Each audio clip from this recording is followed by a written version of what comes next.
संपूर्ण भारत में गोहत्या को बंद करने के लिए, गोमाता को राष्ट्रमाता का सम्मान दिलाने के लिए पूरे भारत में अभियान चल रहा है। इस अभियान को 22 सितंबर से 26 अक्टूबर तक चलाया जाएगा। 26,663 किलोमीटर बड़ी ये यात्रा है जिसका नाम है गोध्वज स्थापना भारत यात्रा। ये यात्रा पूर्व से पश्चिम, उत्तर से दक्षिण संपूर्ण भारत में जाएगी और ये पूरे भारत में प्रत्येक राजधानी में हर दिन एक नई राजधानी में जाएगी। लगभग 33 दिनों के अंदर शंकराचार्य महाभाग जगतगुरु शंकराचार्य पूज्य अभिमुक्तेश्वरानंद जी महाराज पूरे भारत का प्रवास करेंगे। हर दिन वो नए प्रदेश की राजधानी में होंगे। इसी क्रम में वो पूरे ये जो यात्रा की जब शुरुआत हुई थी 22 सितंबर को राम जन्मभूमि से हुई थी, उसकी परिक्रमा करके शंकराचार्य जी चले थे और इस यात्रा का जो समापन होगा 26 अक्टूबर को दिल्ली में होगा, बल्कि 27 सितंबर को ये वृंदावन में भी ये यात्रा जाएगी और आगे इसको बढ़ाया जाएगा। इसी के साथ में ये जो यात्रा है ये हमारे जम्मू में 22 अक्टूबर को आएगी और यहां पर शंकराचार्य जी 12 बजे से 3 बजे तक गो महासभा को संबोधित करेंगे। एक गोध्वज की यहां पे स्थापना की जाएगी और यह तय कराया जाएगा कि जैसे पूरे देश में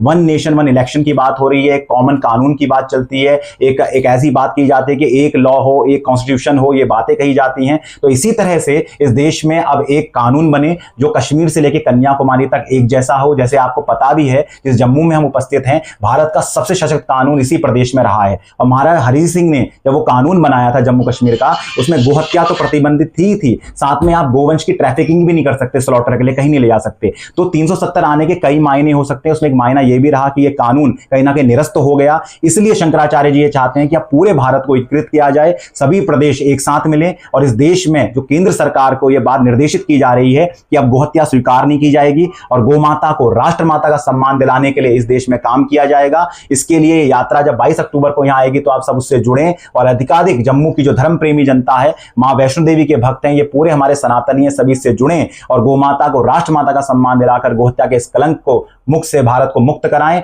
और भारत में जो हम आजादी का अमृत महोत्सव मना रहे हैं, तो इस आजादी का मूल जैसे गाय रही है तो उसकी हत्या मुक्त जब हम कर देंगे तो आजादी का अमृत महोत्सव इसको कहा जाएगा सच्चे मन में। और सनातन धर्म का प्राण है गाय। हमारा वेद कहता है पशुओं न गाव, गाय पशु नहीं हमारे लिए, गावो विश्वस्य मातृ, गाय विश्व की माता है। तो पहले उसे हम अपने भारत में तो माता का सम्मान दे, इसके लिए जगतगुरु शंकराचार्य पूज्य अभिमुक्तेश्वरानंद जी महाराज पूरे भारत को एक कर रहे हैं। जैसे आदि गुरु शंकराचार्य ने केरला से चल के कालड़ी से पूरे भारत को एक किया था, ऐसे आद्य गुरु शंकराचार्य ज्योतिष पीठाधीश्वर जगतगुरु शंकराचार्य पूज्य अभिमुक्तेश्वरानंद जी महाराज पूरे भारत को एक कर रहे हैं, गौ के लिए एक कर रहे हैं। और इसका बहुत बड़े परिणाम सुखद ये आ गए कि अभी आपने कल 30 सितंबर की खबर देखी होगी कि महाराष्ट्र की सरकार ने अपने यहां पर प्रस्ताव पारित किया और देसी गौ माता को राज्य माता का सम्मान भी दिया है। तो यात्रा का असर भी है। तो सभी एकजुट हो जाइए। अगर हिंदू हम सब एकजुट होंगे तो गोहत्या का कलंक मिटेगा। और जब शंकराचार्य यहां पधारें तो हम सब एकीकरण के साथ उनका साथ दें और उनके साथ पूज्य गोपाल मणि जी महाराज जी भी रहेंगे। तो यही सब कहते हुए हम यहाँ आप सब पत्रकार बंधुओं का धन्यवाद भी ज्ञापित करते हैं।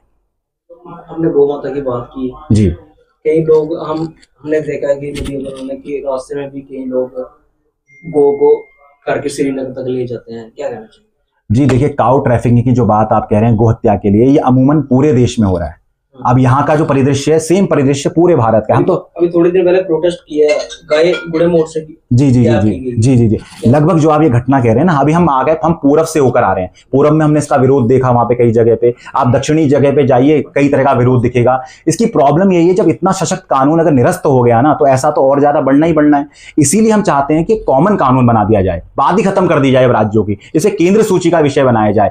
आर्टिकल 48 के आधार पर नहीं, आर्टिकल 48 अपनी जगह है। आर्टिकल 25 हिंदुओं को उनकी धार्मिक आस्था का सम्मान करने की आजादी देता है। उनको यह अधिकार है कि वो अपनी धार्मिक मान्यता को माने। तो हमारी सनातन धर्म का कोई भी सत्कर्म बिना गाय के पूरा नहीं होता। इवन जब हमारा जन्म होता है, हमारे मरण के समय भी हमें वैतरणी के बिना हम पार नहीं कर सकते। तो इतनी बड़ी हमारी परंपराओं में गाय रची बसी है, हमारे धर्म का अंग है। इसलिए उसको उसके प्रति काम करने के लिए एक केंद्रीय कानून का ढांचा जब बनेगा तो ये जो प्रदेशों की समस्याएं आ रही हैं, सभी समस्याएं समाप्त हो जाएगी। देखिए, राष्ट्रमाता घोषित होने से क्या हो जाएगा, एक प्रश्न हो सकता है, वो हम आपको बता देना चाहते हैं। राष्ट्रमाता सर्वोच्च प्रोटोकॉल है गाय का। जैसे एक अमुक व्यक्ति को आप चुनकर किसी दिन प्रधानमंत्री बना दें या मुख्यमंत्री बना दें, उसकी सुरक्षा नहीं करनी पड़ती, फिर सुरक्षा स्वतः होने लग जाती है। आपको वो व्यक्ति सड़कों पे दिखाई नहीं देगा, वो व्यक्ति आपको अच्छी प्रतिष्ठित जगह दिखाई देगा। तो गाय एक भी सड़क में आपको नजर नहीं आएगी। इसके अलावा फायदा क्या होगा, गो मंत्रालयों का गठन होगा, गोरक्षा के लिए ये जो आप हिंसा की बातें देश में चलती रहती हैं, ये सब खत्म हो जाएगी, समस्या ही समाप्त हो जाएगी। बल्कि काउ प्रोटेक्शन आर्मी अस्तित्व में आएगी अपने आप साथ में, जो गऊ का